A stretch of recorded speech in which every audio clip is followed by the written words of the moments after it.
work. Let's talk to Dr. Neil Howard, who is a fellow at the University of Bath, who is advocating universal basic income. So you're in favour of what they're doing in Spain today? Good afternoon. Yes, I'm certainly supportive of what's happening in Spain. And it's important to emphasise that what's happening in Spain is not, strictly speaking, a basic income. Basic income, universal basic income, is something that would go unconditionally to all citizens and be recouped from the richest, obviously via progressive taxation. What's happening in Spain is an important step forward in that it extends the safety net to catch those who are most socioeconomically vulnerable right now. And to that extent, is very much to be commended, but it's not a basic income. What happened when they trialled something similar in Finland? Yeah, the results from the Finnish experiment were very, very encouraging. Just this morning, I was chatting to the researcher who was sort of a lead behind this. They found an increase in well-being, an increase in trust, people's perception that society was for them, so to speak, and that things would be all right. They found an increase in hope. Basically, human dignity was enhanced.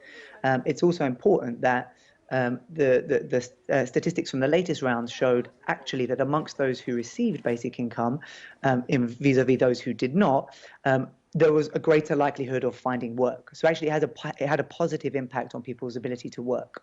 So one of the criticisms would be that it would encourage people not to, in fact, but does the evidence disprove that? The evidence, so far, the evidence from a variety of continents very much disproves this. Trials in India, trials in Kenya, trials in a variety of places, including in the West, and of course most recently Finland, very strongly suggest that the idea that a basic income will disincentivize work is not borne out by the data. It's false. And I think anyone who has a basic understanding of human psychology and the fact that we are all motivated towards purposeful activity would recognize that this is the case. And what's the economic argument for it at a time when there is so much strain on the public purse already?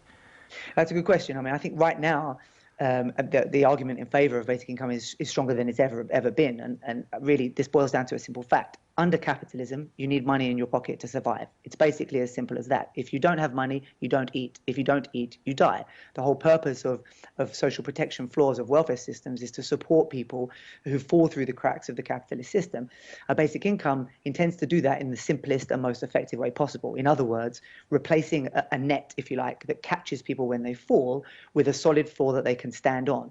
So the economic argument is as simple as you need money, ergo you should have it as part of being a human being in civilized society. And do you see this working everywhere? Because of course we're heading for a recession globally, and we've seen Congress yesterday in India calling for millions of workers to be given money as well. Would it work in India? Yeah.